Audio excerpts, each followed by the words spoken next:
Welcome back to Great Lakes Junction, everyone. It's been a long time since we've made a new video and posted it.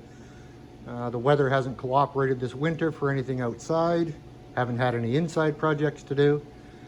Well, we're getting into springtime and we're back to working on the 2013 Hyundai Elantra.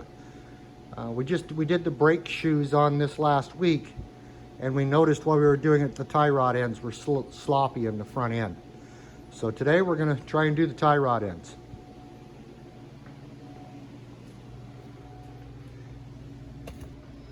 So we're on the driver's side of the car here. This is our tie rod end right here. So we've already got our new parts. We've never done these before, so we'll see what they're like to do at home with average tools. Hopefully this job will go all right.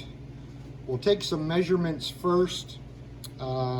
This will affect the front end alignment of the car. You can see the sloppiness that's in this one right now. There shouldn't be any play in that joint. So when you get up to highway speeds, the wheel's actually wobbling on the car and you're getting quite a vibration. The one on the other side is also wore out, but it's not as bad as this one, but we got to do them both. We'll take some measurements first, try and keep stuff in relatively the same position when we put it back together so we don't have a huge issue with the front end alignment, although it probably still will need one. But at least it won't be so severe that you can't drive the thing. So I think what I'm going to try and do for a measurement, I've got a straight edge. Now if I can get this in the camera. I've got a straight edge that I'm going to put along the face of this brake caliper. And I'm going to measure from the end of that nut to that straight edge. And I'll write down the measurement. And when we put the other one back together, because this piece threads onto this rod that's up here, and then this acts as a jam nut that tightens up against it. So there's 12 inches on that. Yeah, I can't quite get the angle right for you to see, but it's pretty much right on the 12-inch mark. So when we put our new one back in, we'll try and get to that same measurement there, and hopefully our alignment won't be out too bad that you can drive it for a bit till you get an appointment to get it in for an alignment. And this one's probably going to be a different size. Yep. So as it turns out, we don't even have wrenches big enough to do this job. The biggest wrench I have is a 7/8. This nut's bigger than that, so it must be a 1-inch. If you go to metric, again, I don't have big enough metric wrenches to fit it either. I can put a pipe wrench on that and turn the nut, but the whole rod wants to turn. So we'll put a pipe wrench on the rod to stop that, and we're going to try an adjustable wrench to see if we can get that loose with an adjustable wrench. This is not the first step that you would take apart. You would actually take this joint apart first. But if I can't get any of this to turn, there's no point in worrying about taking this apart, because once I start on this, it'll probably be damaged to the point where if you take that apart, damage it, can't get this apart, now you're in trouble because now this has been damaged and you can't get it back together. So I want to make sure I can turn this material in here first. There's enough play in everything. I can show you. So there's enough play in there that I'll be able to tell whether or not I can actually get this stuff to turn. So I'm going to work on that first. And I'm going to have to take the camera out of the way because I just can't do this with the camera sitting in here. All right, well, after some playing around, so we put some penetrating oil on that and let it sit for a few minutes. As I said, I didn't have wrenches the right size. I put a pipe wrench on this arm and my adjustable wrench on the nut, which of course if you had the proper size wrenches you would use a wrench instead, but pushing on one and pulling on the other, the nut actually turned for us. I then came back and held on to this rod with the pipe wrench, and there's a square end on here, put my adjustable on it and was able to make sure that I could turn this on the threads of that rod. So I know I can unthread all of this now So now I'll move up to this end. If I damage this getting this apart, now it won't matter. I'm confident that once this is apart, I can get the arm off and replace it. So they have a cotter pin through here. These nuts, I don't know if they call them a castle nut, but they kind of look like the top of an old castle. And pull our cotter pin out. We'll take this nut and we'll just loosen it off. And we have this special pry tool. You wedge that in there, drive it in with a hammer, and theoretically it should pop that ball joint down out of this socket because they're a tapered fit in there.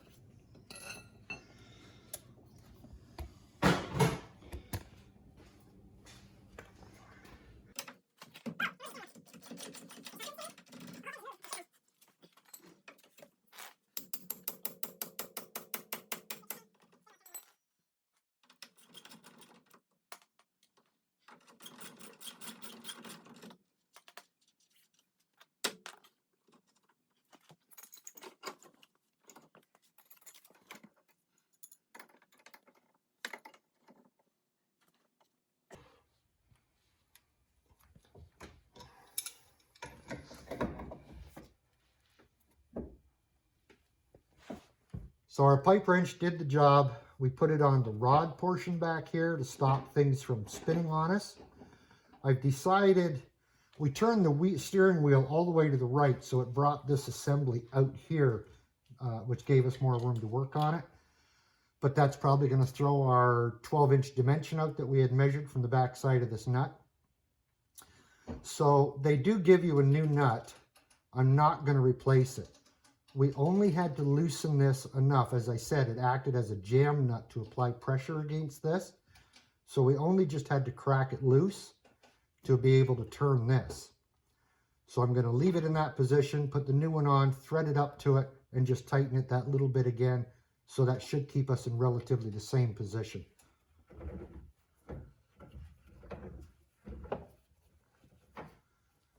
So that's it for taking the old part out. And we'll put the new one back in the reverse. Okay, so we threaded our new arm back on here, and we threaded it right up to the nut, but our position was not lined up here, so we backed it off just a fraction. So this lined up, so that'll be where we want to tighten that jam nut. Now we talked about this being like a castle nut, so it's got slots in the nut itself. There's a hole drilled through that stud for the cotter pin to go through. So we just, when we're tightening this up, crank it up tight, but then you've got to make sure you're lined up with one of those holes for the cotter pin to go through it. And that's what we're taking a look at now. And we're perfect. There's one on that side that's lined right up.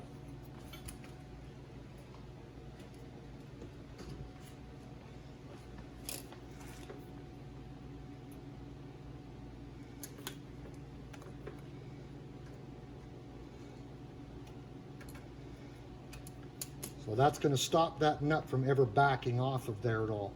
So all we got left to do is tighten up that jam nut. I'll put the pipe wrench back on that rod so it doesn't try and turn with the nut again because it's quite rusty in those threads. And this side will be done.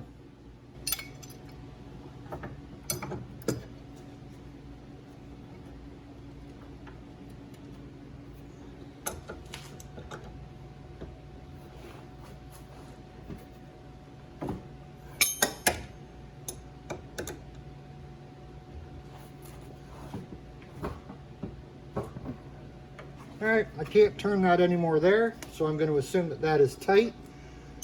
Now we'll straighten the wheel out. I'll take that measurement again, see if we're back anywhere near our 12 inches. You want to start that up, we'll straighten the wheel back out.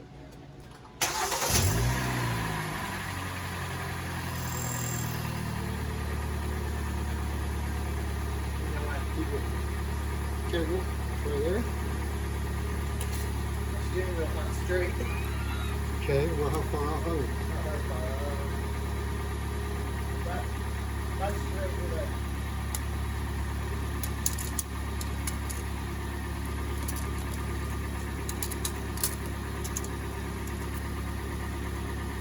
I'd say we're right where we were before. We might not have to worry about a front end alignment at all. We'll see how the other side of the car goes. Okay, turn the wheels all the way this way this time and then shut it off. So the other side's easier to work on.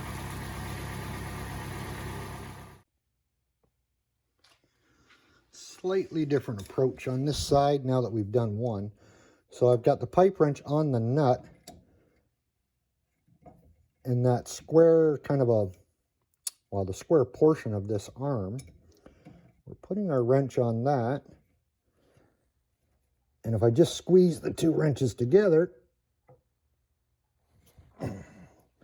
okay, so that jam nut is turning away from this. It is turning the entire rod because of the rust in the threads there, but I don't care about that because this is the part we want to be able to spin off. So that came loose very easy. We'll pull our old cotter pin out of this one.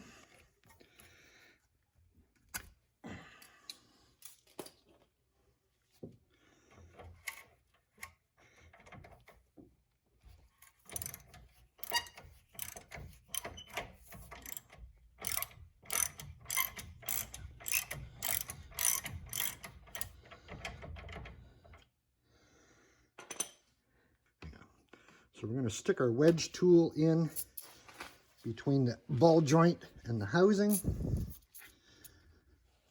We've loosened our nut off so there's a gap between the nut and the housing here.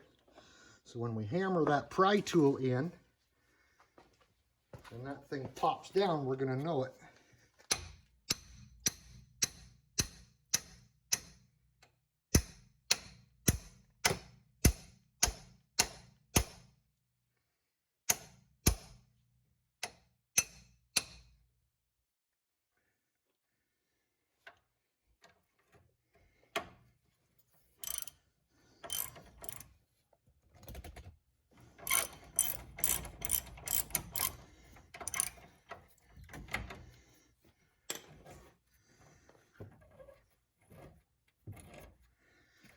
Yep, okay.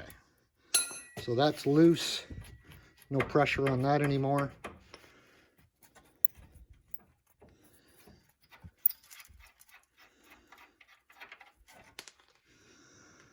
Okay. So now we'll put a pipe wrench on that rod to stop it from turning, and we'll go back to this with our adjustable on that square part, and we'll unthread that arm.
And it's just that easy. Okay, well there we have it. We got this side back on, and that was real time. 6.5 minutes, I think it was, to change the one on this side. So it's a very simple job. The other side took us a lot longer than that because it's the first time I'd ever done it. So I had to kind of play around with position of where I was putting the tools to make everything work. And of course, we didn't have necessarily the correct tools. A pipe wrench and an adjustable wrench or spanner wrench is not typically what you would use for this, but it's all I had that would work for that size. So simple job. Wouldn't be afraid to do it again now. We'll test drive the car. I think our front alignment's going to be fine. The only thing you can change for the alignment with that is you'd have to make one full revolution in either direction for this arm in order for this stud on this ball joint on this end to line up again with the top. And I didn't back off that nut enough to allow that to make one full revolution in either direction. So it has to be back in the position it was before. And we just tightened up the jam nut, and that was it. So I think our alignment's going to be fine. We'll get the wheels back on this thing and it can be taken for a test drive. But that's going to wrap up this video at this point. So thank you very much for watching. See you again next time.